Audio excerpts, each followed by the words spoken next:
Hello guys, welcome to Sony online classes. आज इस video में हम डिस्कस करेंगे मार्गरेट मीड के बारे में। मार्गरेट मीड इनका जो जन्म है वो 1901 में हुआ था और इनका डेथ 1978 में हुआ था। मार्गरेट मीड फ्रांस बॉस की एक स्टूडेंट थी, इस नाते इनका संबंध कोलंबिया यूनिवर्सिटी से भी था। कोलंबिया यूनिवर्सिटी में ये बेनेडिक्ट की भी स्टूडेंट रही थी। बेनेडिक्ट की छात्रा होने के साथ साथ उनकी सहयोगी भी थी।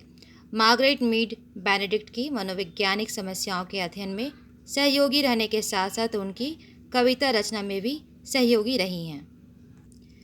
मार्गरेट मीड पर एडवर्ड सापर, जो कि फ्रांस बॉस के स्टूडेंट थे, उनसे भी वह काफ़ी प्रभावित हुई।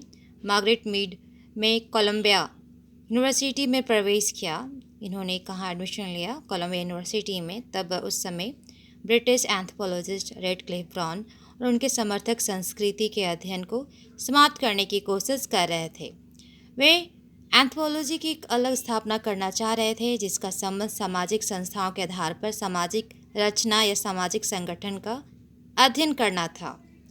वस्तुतः रेडक्लिफ ब्राउन और उनके जो शिष्य थे सामाजिक मानवशास्त्र की स्थापना सांस्कृतिक मानवशास्त्र से अलग करना चाहते थे, लेकिन अमेरिका कल्चर यानी अमेरिकन कल्चर का जो अध्ययन है और उसकी ऐतिहासिक गहराई कभी अदृश्य नहीं हुई। मार्गरेट मीड और बेनेडिक्ट ने संस्कृति का मनोवैज्ञानिक विश्लेषण प्रस्तुत किया। मार्गरेट मीड का कहना था कि संस्कृति व्यक्तित्व को प्रभावित करती है। इनकी इस पे 12 पुस्तकें प्रकाशित हुई 1928 से लेकर 1964 तक। इनकी बहुत सारे जो बुक्स है जो संस्कृति व्यक्तित्व को प्रभावित करती है, इस पर ही आधारित है। तो बुक्स का नाम है, फर्स्ट जो उनका बुक है coming of age in Samoa, जो कि 1928 में पब्लिश हुई थी। नेक्स्ट जो इनकी बुक है growing up in New Guinea, 1930 में हुआ था। नेक्स्ट है sex and temperament in 3 primitive societies, 1935। Next cooperation and competition among primitive people, 1937. Then next from the South Sea, 1939. Then and Keep Your Powder Dry, 1942. And then Male and Female, 1945.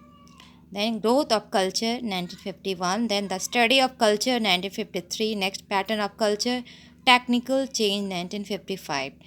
Next New Life for the Old, 1956. And next Continuity of Cultural Evolution, 1966.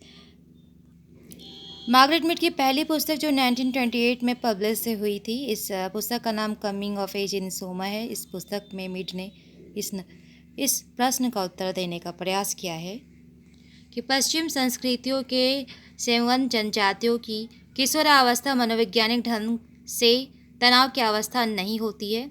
इनके बीच किशोरावस्था तनाव की अवस्था या फिर कठिनाई की अवस्था नहीं होती है, बल्कि इनके बीच बालिका अवस्था से लेकर नारी अवस्था तक परिवर्तन देखने को मिलता है। इससे यह निष्कर्ष निकाला जाता है कि इनके बीच किशोरावस्था तनाव की अवस्था या तूफान की अवस्था नहीं होती है।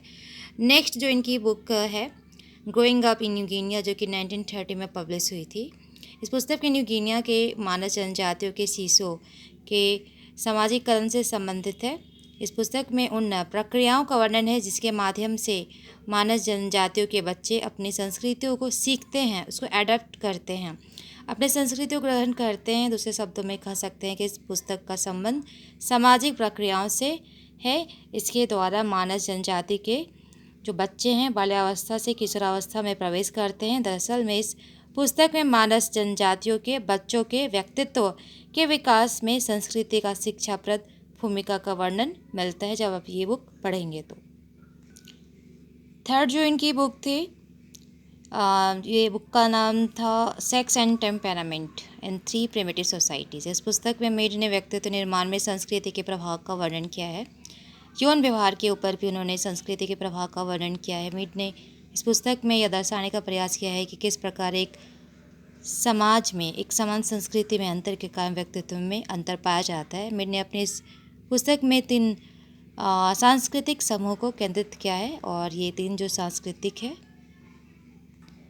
समूह को केंद्रित किया है, और वो जैसे कि आरापेस जनजाति, नेक्स्ट है मुंडू कुमार जनजाति, एंड फिर है टिसानबुली जनजाति। ये तीनों जनजातियाँ जो हैं एक ही भौगोलिक क्षेत्र में निवास करती है रहती है, फिर भी इन तीनों का जो नेचर है, जो बिहेवियर, उसमें काफ़ी डिफरेंसेस पाया जाता है। अगर हम मुंडू कुमार जनजाति की बात करें तो इसमें जितने भी मेंबर्स होते हैं उनका जो नेचर, जो बिहेवियर है वो काफ़ी उग्र पाया जाता है। जबकि आरापेस जनजातियों की जो महिलाएं और पुरुष हैं उनका स्वभाव विनम्र पाया जाता है। और फिर डिसाम्बली जनजाति के महिलाओं का जो स्वभाव है वो उग्र होता है और पुरुषों का जो स्वभाव है वो नम्र पाया जाता है।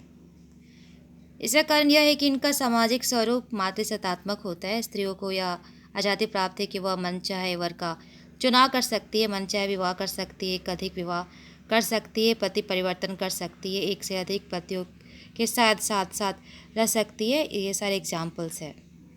इस अवस्था में पुरुषों को इस सांस्कृतिक व्यवस्था का अनुकूलन करना पड़ता है। ये अनुकूलन प्राथमिक संस्था, विवाह और परिवार के द्वारा होता है।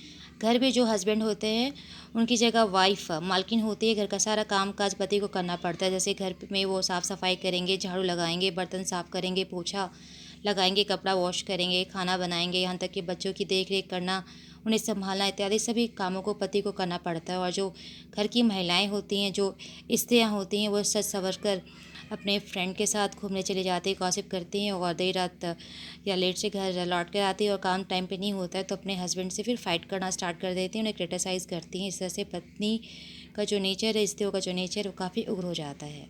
तो गाइस, इस वीडियो में हम देखें कि मार्गरेट मीड ने कैसे डिफरेंट टाइप्स के ऊपर जाकर उन्होंने स्टडी किया है, कल्चर एंड पर्सनालिटी के ऊपर। फिर मिलते हैं न्यू वीडियो में न्यू टॉपिक के साथ। जय हिंद।